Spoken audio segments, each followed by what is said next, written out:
هنعمل إيه مع أولادنا في شهر رمضان؟ هنسيبهم قدام الشاشات والّا هنحاول نضغط عليهم علشان يصوموا أو يصلّوا أو يقرأوا قرآن؟ السلام عليكم ورحمة الله وبركاته، أهلًا بيكم في بودكاست رحلة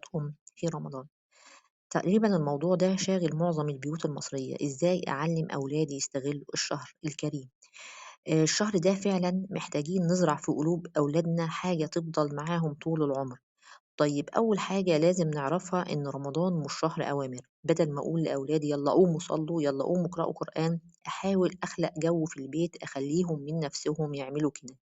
زي مثلا أشغل القرآن في البيت طول الوقت، أخليه يشوفني دايما إزاي حريصة على إن الصلاة تكون في ميعادها، أعمل ركن بسيط جدا للصلاة. دايما أكون ماسكة المصحف وحريصة مثلا إن أنا لازم أختم مثلا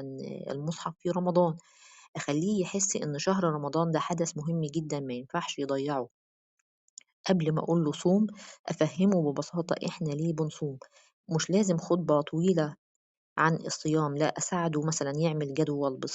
بسيط بالحاجات اللي ناوي يعملها في رمضان عشان يقرّب من ربنا، أولادنا ما بيحبوش الخطب الطويلة عشان طابع الجيل ده بيحب السرعة، بيمِل من الكلام الكتير، أحاول أوصّل له الرسالة بس ببساطة من غير ما يمِل، أعلّمه إزاي يستغل شهر رمضان في الدعاء، وإنه يدعي لنفسه، وإن يدعي لكل الناس اللي بيحبهم.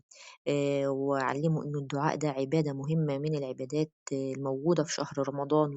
وغيره طبعًا وباقي الشهور،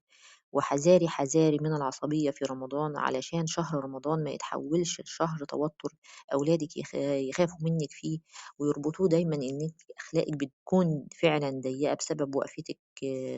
في المطبخ طول النهار أو بسبب المسؤوليات الكتير اللي عليكِ. خلّي هدفِك في رمضان إن أنتِ تطلعي بقلوب قريبة من ربنا. قولي لنا في التعليقات إيه أكتر عادة حابة تعمليها مع أولادِك في رمضان، وما تنسيش تشاركي الحلقة مع أمهات محتاجين يسمعوا الكلام ده، والسلام